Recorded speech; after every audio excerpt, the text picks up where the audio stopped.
So yeah, so this is amazing stuff. And so these are the lead runners I see there. So we can literally, this is the front of the field in the CCC, and we're still waiting for the first.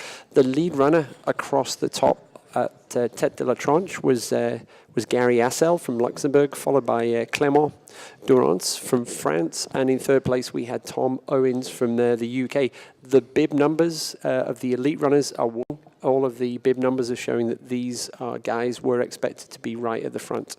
The Tête de la Tronche is to the right of the screen on the right side, and then there's this long balcony run where they get a great view of the Mont-Blanc Massif, and then head down, as you can see on the trail, to this refuge for the second checkpoint. Yep, and then we're actually looking back down the valley towards in the Arnuva Valley, Val Ferret, up onto the border between Italy and Switzerland, and then you've also got the Mont Blanc. There you have it. That is the Mont Blanc Massif in the background. So this is one of the most majestic parts of the course, and what a glorious day to be out, up and down in the mountains. And there we go. The field is already dramatically spread out, which we would expect after such a tough climb, first thing in this race. So as Randy said, the Baton is at just under 2,000 meters. The runners will have already climbed 1,400 meters by the time they reach Baton, and will have already done their first descent, 700 meters, and then it's this balcony run all the way along to the refuge at Bonati before descending cruelly into the valley at Arnuva, and then they have the tough climb up to the Grand Col Ferret, which is the border crossing between Italy and Switzerland. So now we have some numbers at the Refuge Breton. We do, wow. So we see Ludovic Pomeray arrived there in first place, but only separated by 1 second from Tom Owens from Great Britain, followed by Rachid El Morabadi. Rashid Morabiti. I'll help you out there, Randy. Thank you, Keith. Right. Rashid from Morocco. Morocco, sure.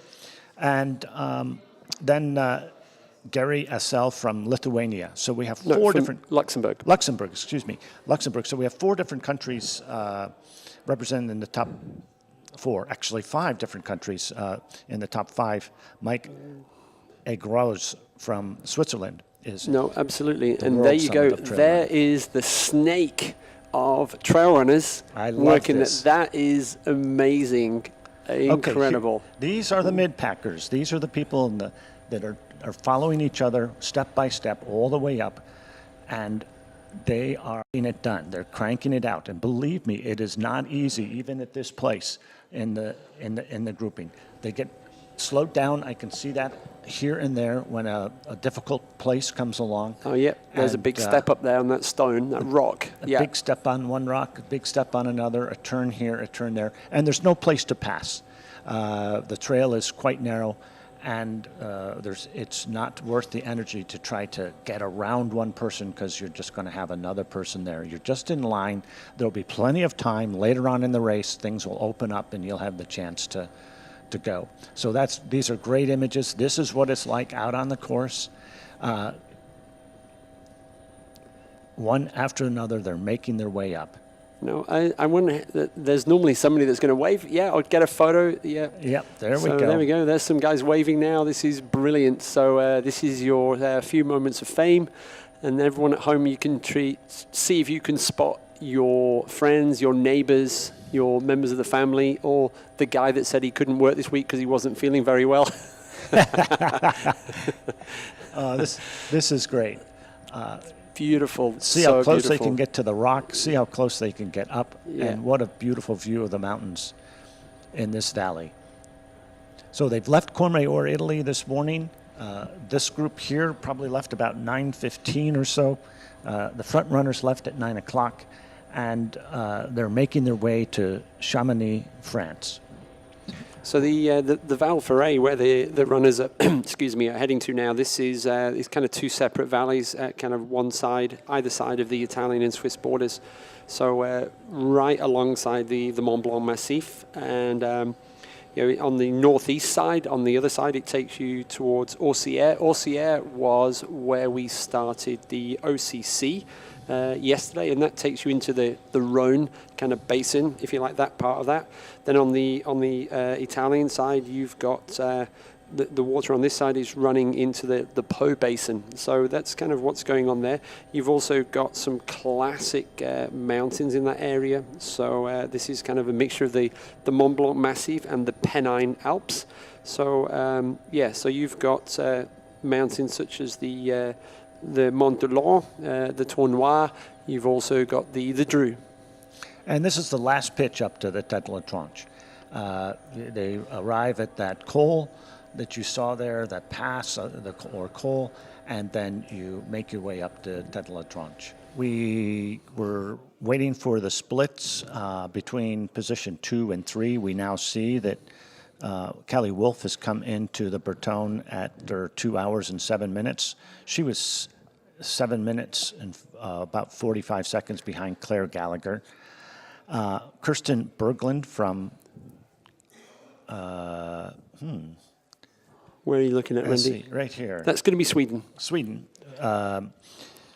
Kristen Berglund was 1 minute behind, about the same time as Leah Keynes from Spain.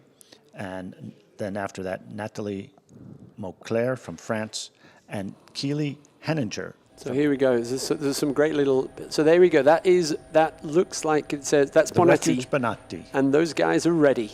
And there's the leaders. I think that's the leader, has just gone through Bonatti. There's a series of people that are running, and these folks in blue are the race leaders. Yes, that is the race leaders. So there you go. Great job by the heli guys. So there we go. And they're just on their way. This is exciting Hayden stuff. Hawks was the first one to the Refuge Bonatti. Ludovic Pomeray was right with him. Rakid El Morabidi was next. Mike Agros was after him. Tom Owens. Charis K from Greece. All these runners, the same front runners at the previous place, were together here. Again, only separated by about a minute and a half or 2 minutes. Yeah, I love this section of the course. I love running this section of the course. It's nice and free-flowing, and there we have it. There's just a quick look over the shoulder from the leader, just seeing who's behind you.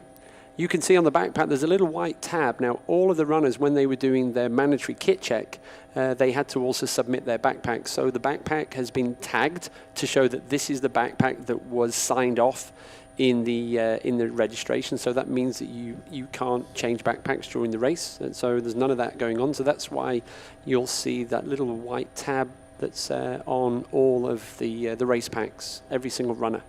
So a few members of the crowd out there. So then you'll find a few old, dilapidated farm buildings on this section of the course. The trail looks pretty dry, actually, Randy. I think based on the amount of rain that we saw yesterday, trails are looking dry and fast right now. Let's see. I believe this is Hayden Hawks. It is. Yep. Yep. On the left-hand side, the crew have put up the runner's number. But yeah, the trails are looking pretty good on this side of the valley. And I remember there's a couple of sections where sometimes, because of the farmers' animals, they kind of trash sections of the course. But that's what the mountains are for as well, for the animals. So there we go. Yep, maybe you shouldn't be on the trail there. Let the runners through, sir. But there you go. Hayden Hawks is on a charge. And yeah, this fantastic little kind of section here before they do the little switchback descent down to Arnuva. At Arnuva, there is an aid station, so they can pick up food and drink if they need it before the climb up to Grand Col Ferret. These three runners also are just charging right along.